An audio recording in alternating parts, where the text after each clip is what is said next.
Welcome to the Exhibit A podcast. Our guest today is Holly Freeling. Holly is a licensed marriage and family therapist, registered clinical art therapist, and certified EMDR therapist practicing in Pasadena. Enjoy Don and Holly's great discussion of her work in peak performance and family therapy. May I present Exhibit A? 3, 2, 1, we are on. Holly, how are you? Good. How are you, Don? Good. So we've been trying to arrange this for about a year. I think that the last time we were talking about this was right before the first lockdown. Yeah, Right? we had it Right? scheduled right before then. Mm-hmm. Yeah. Well, look what's happened over the past year. Now we're all on Zoom and we're able to do these things. It shows you how, I guess, resilient humans are. We always figure a way out. I think, most of us kind of need a little bit of that push, don't we, to do those things that we should be doing anyway. We should all know how to do Zoom, but yeah, so it's been good in that way, I think. I think the technology was clearly available way before the first lockdown. I know that, we had Teams. We weren't using it. I never knew that you could do the things that we do with it. I think most people were like that. So cool. So today I wanted to talk to you. You do so many different things. You do marriage family therapy. You're a regular guest on radio shows. You do art therapy. We can't cover it all today, and so I'm going to probably beg and ask you to come back on multiple occasions so we talk about all the things that you do. One of the things that I do want to talk about with you today is your work in peak performance therapy. Is that what it's called, peak performance therapy? That's what I call it. But Okay. yeah. I'm one of these self-help people. I always want to, improve. I think most people that are in business or people that are succeeding want to always see what can I do more. And so when I saw that on your website, I thought, oh my gosh, I really love to get you on the show to talk about that. How long have you been doing it? 18 years, something Wow. like that. Yeah. Wow.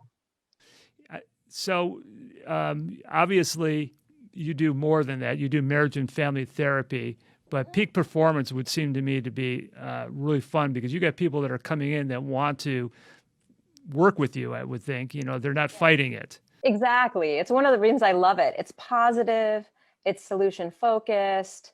It's not about, oh, I feel terrible and make the pain go away, which, that's important too. I do that kind of therapy too, but I'm really into an action oriented therapy. What are you going to do about that? How are you going to, can you fix it? If you can, why would you not try? Unless of course the price tag of the cure is worse than the disease, but there's so many things you can do to be more efficient. Like when you're saying I do all these different things, and part of it is because I'm very efficient and driven and motivated, and I know how to manage my time and get all kinds of things done. And so, but I find that to be exciting. So maybe I've got the wrong idea of what type of client comes to you. Maybe you could describe what that is. Because I was thinking like CEOs or people like myself. I'm a trial attorney and I come to you and I say, Holly, I'm pretty good at trial. In fact, I'm really good in trial, but I want to be the best, and I don't feel like I'm maximizing my potential. Is that the type of person you're seeing, or is it a mixture of folks, or what? Who's coming to seek your help? Well, I have a lot of those folks, very high end, very productive, successful clientele who come to me saying, okay, I've heard about your work and I want to do better. Or I'm so busy and I'm spinning all the time because I can't get everything done and that makes me anxious. So they're really successful, but they want to be better. And you can also use some of the tools too if you have ADD or ADHD, where you can't really get yourself together, or because no one's ever taught you. Like so many relationship skills and productivity skills and organizational skills, no one's ever taught you. We learn reading and we learn math in our country, and we learn some science and, very little of some of the other like life skills. So it's great for that, where you can say, hey, this is just about me being better. So how did you acquire the background to be able to give this type of therapy? That's a good question. It's funny because I always say, some of these shows about organization or whatever, I'm like, those are people who that's their nature. Those people don't need the book. They don't need the help. They know how to do it. It's their nature. And I don't need to learn from somebody who it's their nature. I want to learn from somebody who it wasn't their nature and they learned how to do it. And I think there's a big hole missing in that. So I'm actually writing some books right now about it too, but there's a big hole in that. So, how do you learn how to do it? So I just started digging. This is my nature. I'm like, I'm going to dig and figure, okay, what works here, what works there, trying it with my clients, from many different sources. So I have a whole protocol, tons and tons of stuff. Do you consider it therapy per se, like you were trained and schooled and all your experience when you're dealing with people like, with depression, or is it a different type of approach? Well, that's a good question. And I mean, certainly if you have issues with depression or anxiety or mental illness, you're going to need to go to a licensed therapist. But I do a lot of coaching because I have clients everywhere, many different countries and all over the place. So I kind of have two sort of arms to it. But, of course, a lot of times this brings up a lot of emotions too, of feeling inadequate or having imposter syndrome, or feeling really anxious because you're capable of it, but you're just not hitting the mark. So a lot of times it can be a combination of things. But sure, I have some people who, emotionally they're fine, and they're CEOs and scientists and entrepreneurs and all kinds of people. So it just depends on what they need. Yeah. When I think of the imposter thing that you just talked about, I think a lot of us feel that way. You never. A lot of us, at least, you succeed at something, but you wonder, was that just luck? And could you talk a little bit about that? What causes people to have that? Well, that is a mental thing, isn't it? A feeling, that you aren't going to measure up. And frankly, I think part of it is evolution. That I think that in our particular culture, we used to live in villages, right? Like 100,000 years ago or 200,000 years ago. My people used to live in caves. But go ahead. Awesome. Caves, villages. Yeah. So you had this small group of people and everybody kind of had a role.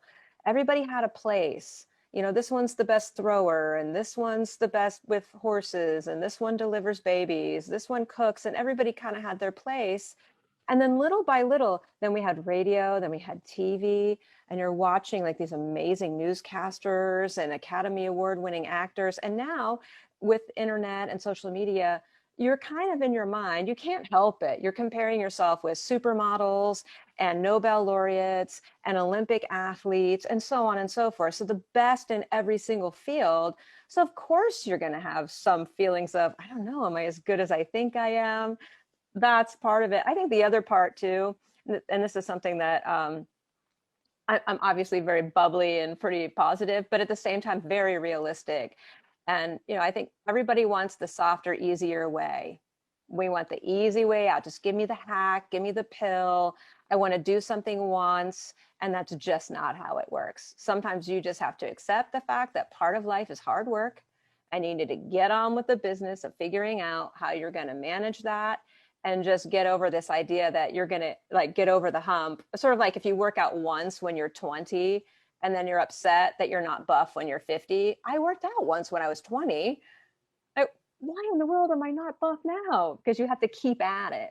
So that can be another thing too, that maybe at one point you were really competent, but you sort of let it go. You stopped reading, you stopped trying, you got a little bit, let's just say lazy or, complacent about your skill set. So that can happen too. Yeah, it seems that the scare always is when somebody goes and sees you. If I were to come and see you, I'd say, Holly, give me my peak performance. I really want to be even better than I am now. I've been practicing law for 27 years, and I just want to be better. And the scare is that you make me this robot monster, and then I have even less time, with my private life, and does your therapy involve any harmony between, your private downtime versus your performance? You bet. And part of that is because of this, right? Because there's only two ways you quote unquote create time. Like you can't actually create time, right? You can get more efficient, which is what we work on, or you can eliminate. It's kind of all you have. I mean, we all have the same 24 hours. It's the one great equalizer. I mean, of course, if you have a ton of money, you can have somebody who drives you everywhere and cooks and cleans and does all that stuff. So there's a little bit of a hedge there, but generally, well, that's delegation, right? That's elimination. How do I eliminate or delegate that? So the point is, actually, to your point, is when you get better at at the efficiency part, you have more time to spend with your family or more time for your private life. And you don't have that anxiety of, oh my God, I have so many things to do. I can't even enjoy myself because I'm so freaked out or nervous or thinking about this long list of things I really should be doing, even though I'm sitting here with my family. So when you're working, you're thinking, oh, I'm not with my family. And when you're with your family, you're thinking, oh God, I should be working. So it actually does both. Sounds like me, but go ahead. I almost wrote a song once called Whatever I'm Doing, I Feel Like I Should Be Doing Something Else. That sounds like me too. Okay. So when we're talking about people that come in and get some benefit from you, when I was thinking about this question in preparation for today, I was thinking that, your job isn't that different from mine to the extent that I've got people coming in that need my help, right? And I have the tools and I've got the keys to success if they would just listen to me, right? And some people do, some people don't. Some people are really succeed, in getting through their family law matters in good shape. Others, we have to part ways sometimes because they're just dropping out or they don't want to hear my advice. So do you have sometimes a mixture of people that are able to follow your instruction versus that can't? And can you speak a little bit about the type of person that succeeds and the type of person that fails at trying to gain that peak performance?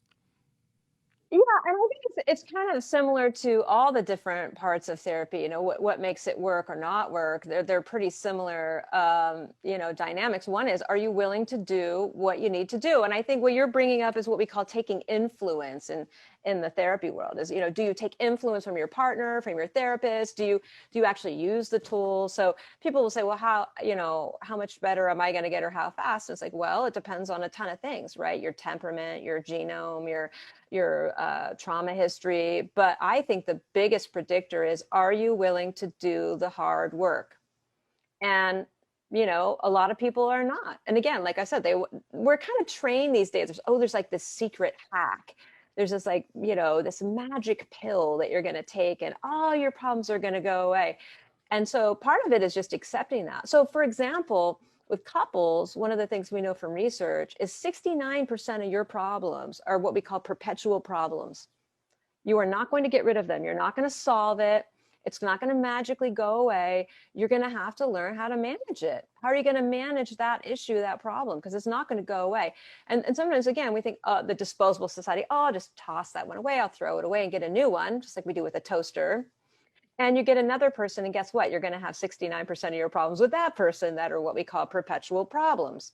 So the good news is that there are some things we can solve, and I'm all about it. If you can solve it, I'm super solution focused. But part of that is accepting that person, whether it be your therapist or your friend or your child or your partner or a colleague, you're going to have some things in that relationship that you don't like or you don't agree with or rub you the wrong way.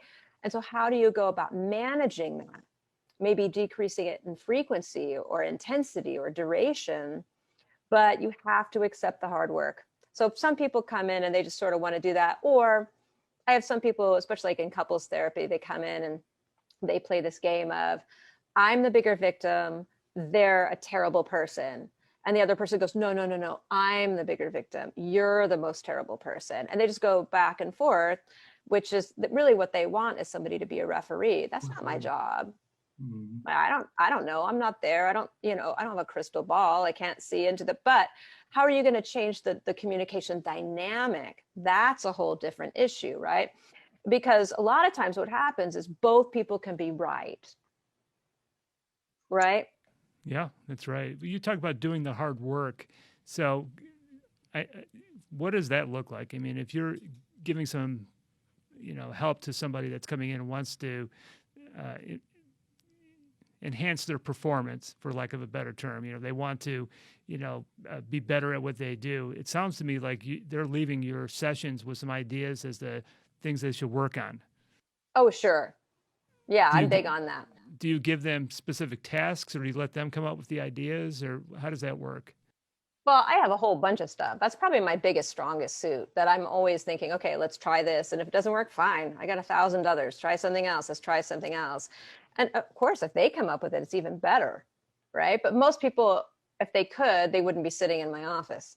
But yeah, sometimes just brainstorming and something will come up. Fantastic. So here's part of the work, right? We say, what is the work? Here's one. So you're in a really terrible emotional state. Maybe you haven't gotten enough sleep, you're tired, you're hungry, you've had all this resentment that's built up, and you and your partner get in a huge fight. And what we're talking about is you slow down and you say, I'm not going to yell or scream. I refuse to do it. I'm not going to yell or scream or call you names. I'm going to learn to be more graceful, more kind, more open, more forgiving.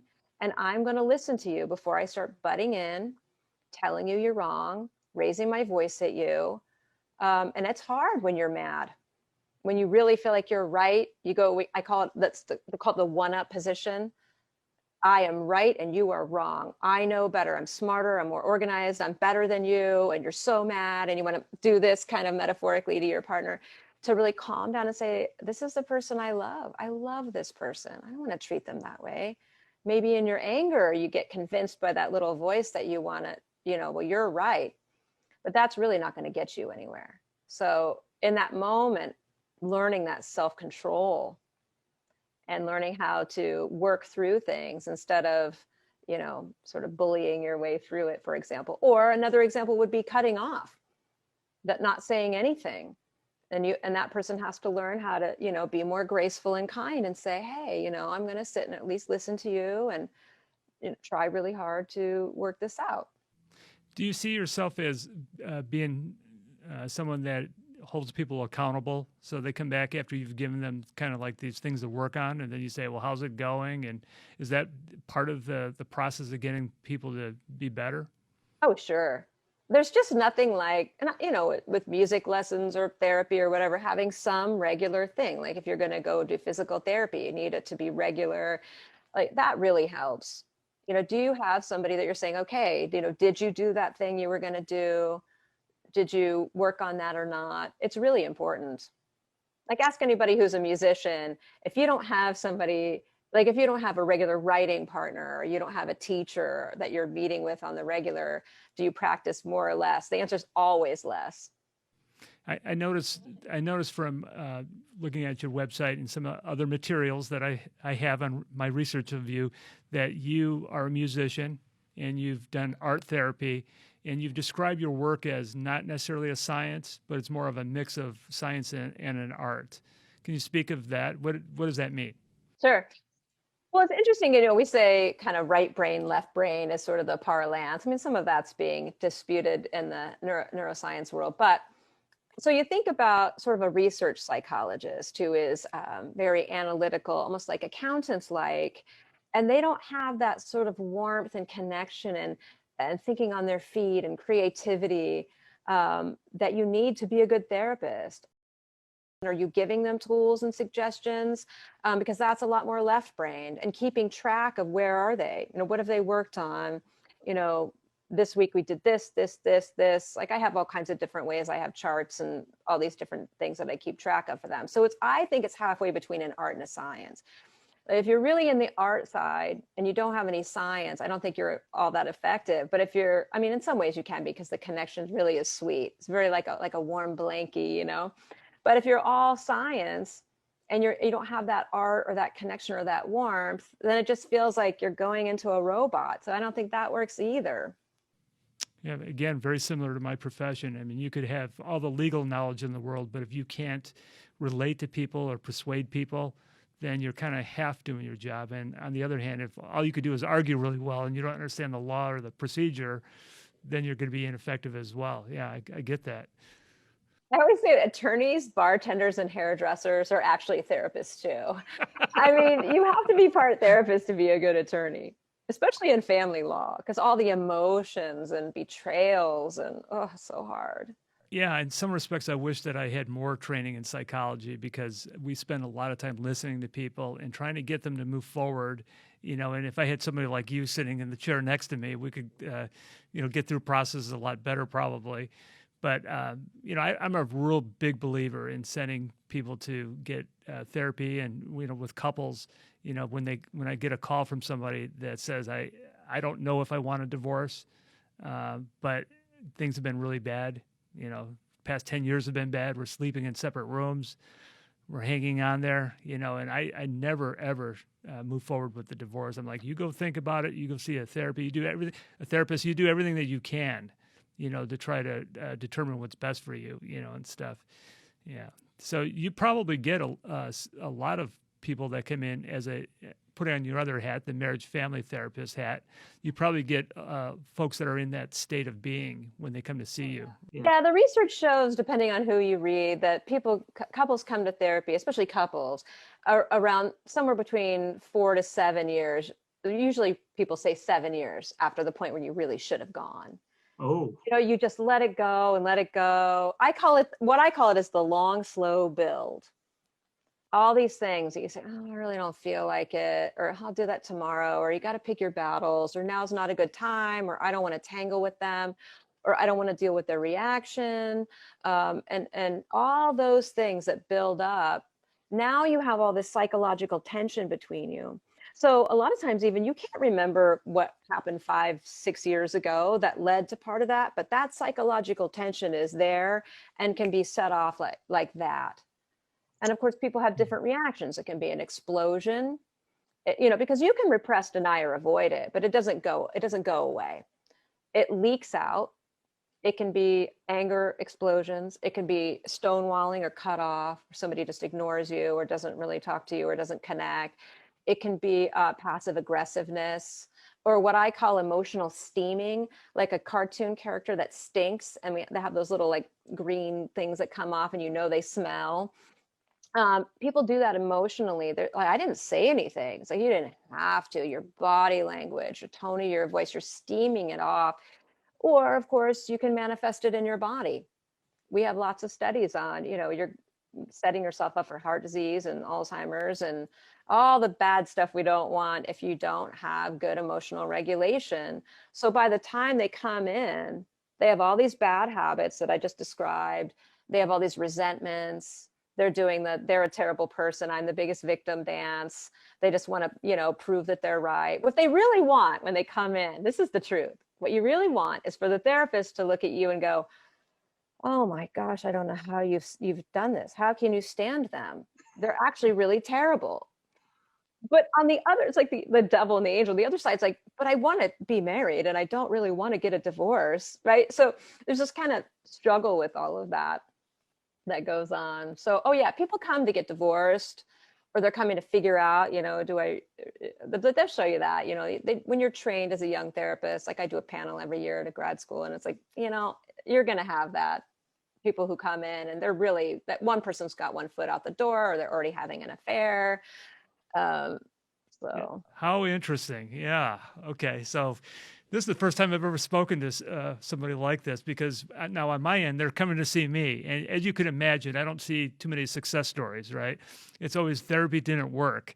I wish I could see the successful ones, and stuff. But hearing what you're saying about one foot out the door, I see that a lot of times when they come back and say, I'm going there just because they want me to, but I've already made up my mind. Or, when I got him into therapy, he just wanted to deny and he walked out, and there's various, scenarios that I'm sure that you see all the time. So when these people are in there and they're talking about, the problems that they're having in the relationship, and you mentioned something before, and that they want a referee a lot of times, and so my feeling about the perfect therapy setting is when people are both willing to work and try to make it work, and the other thing is that therapy seems to be a safe place to speak, sort of, because you're not in the confines of your home anymore, where you could take out the knives and say all nasty things. You're basically in the presence of a third party, and there's some decorum that's there. Can you speak about that a little bit? Yeah, I mean, I actually would argue that you should have the same decorum with each other as you do when you're in the therapist's office. Oh my God. That we actually give more respect sometimes to a stranger in line at the grocery store than we do our partners. People, like I'm saying, they lose their boundaries. They're yelling and screaming or whatever. And I You want do. to see that in therapy, Holly? You want these people in there kind of arguing the way they do at home? No, I want them to give their partner the same respect they would give a stranger. Oh, I, okay. I want them to up their game. I don't allow it. I don't allow it. Like, you know what? You've been doing this at home for whatever, 10, 15, 20 years, and it's not working, which is why you're Right. sitting here. So let's try something different because that's not going to work for you. I mean, Yeah. if you had a friend or a boss who yelled and screamed at you and told you how terrible you were every day, would you want to go to work?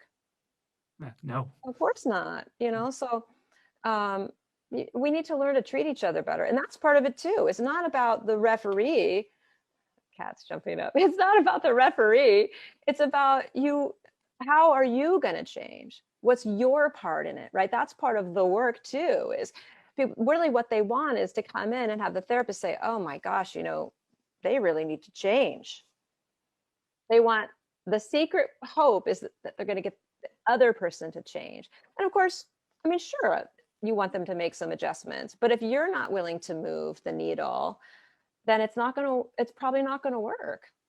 Interesting. But have you done more? I assume that you've done virtual therapy before COVID. So Yeah, because I have people in different parts of the world. So yeah.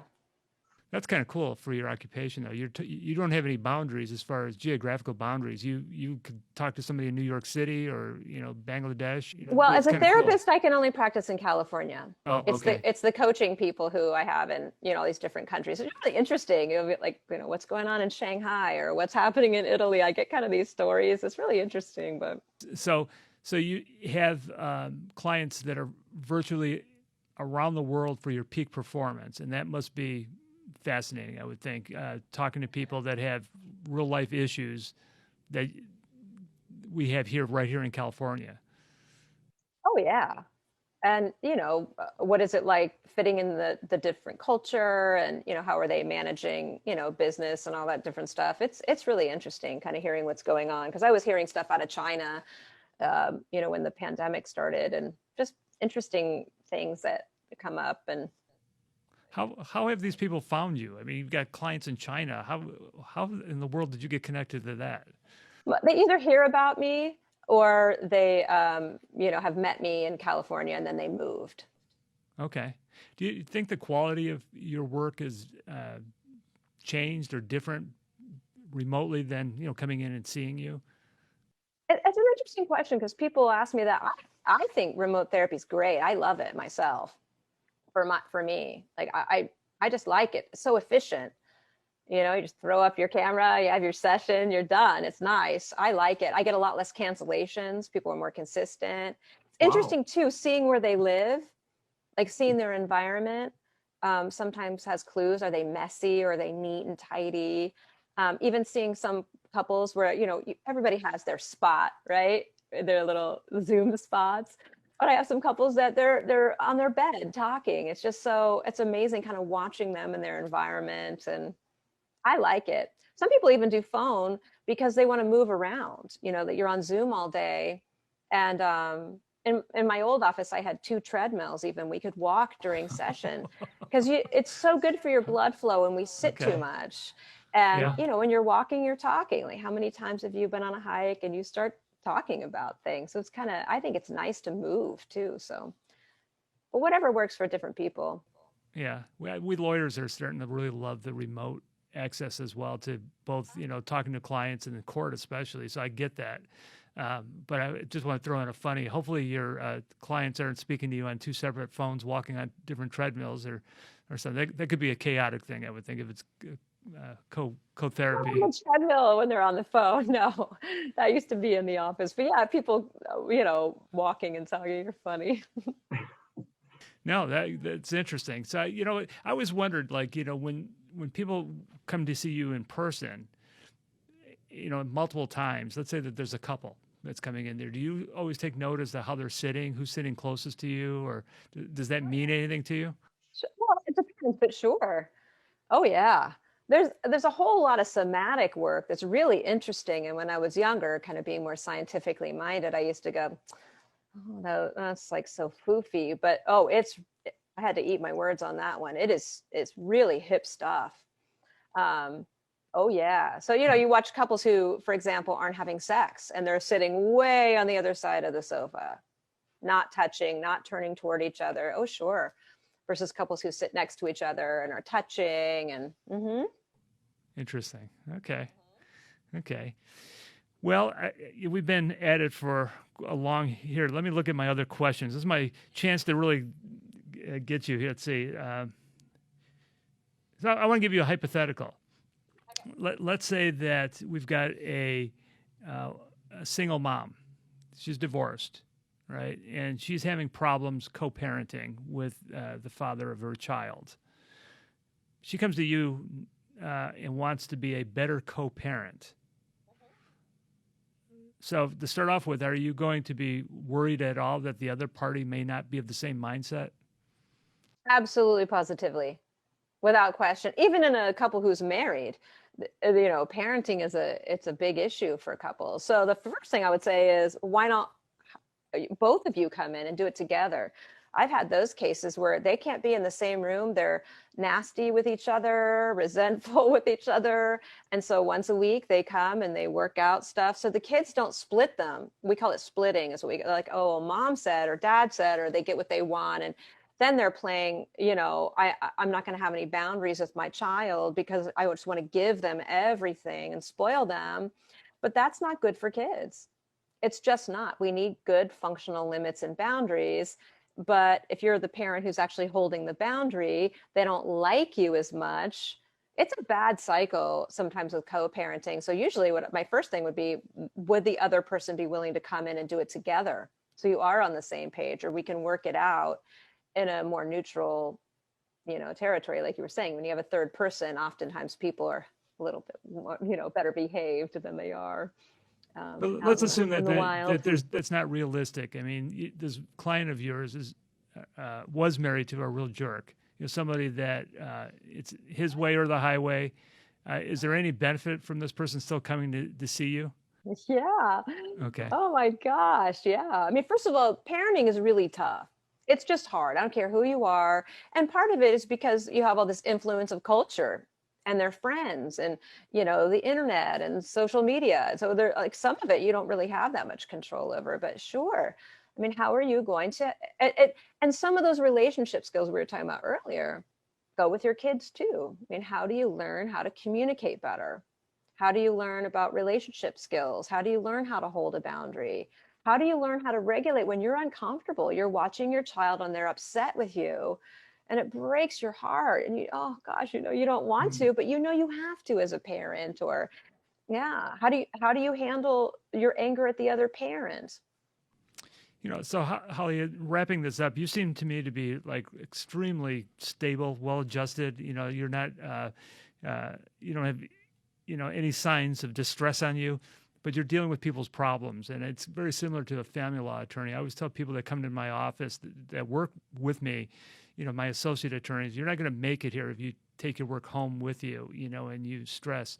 What do you do to be able to cope with, all the problems that you see on a daily basis? That's an excellent question, because one of the things we know is that therapists sometimes, if you look at their brain scans, they have brain scans similar to a combat veteran, that we call it secondary trauma. So there's a few ways I do it. And again, like I'm using all the skills I'm teaching people. And because I went to therapy and you get the, what I call, how do you feel about that?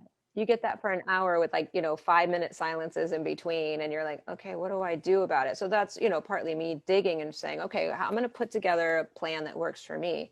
So one of the things I do is I do 3 really, really long client days where I see all my clients. I do them in a block because I'm in the zone. I'm set up. I'm in the zone.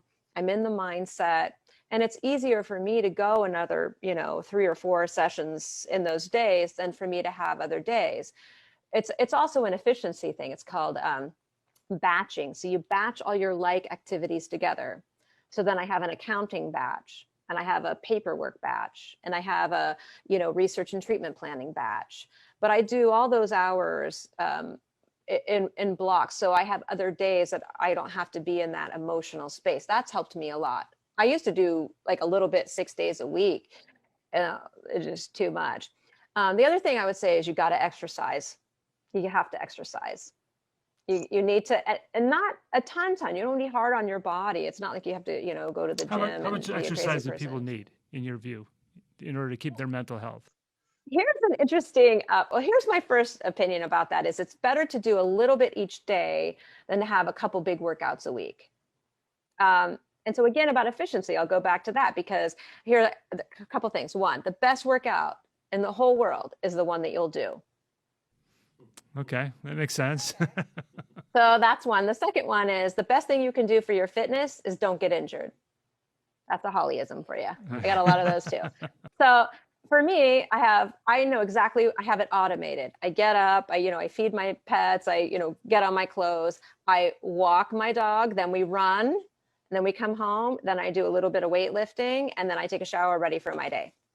I do it almost every day. It's the routine that you keep. Yeah.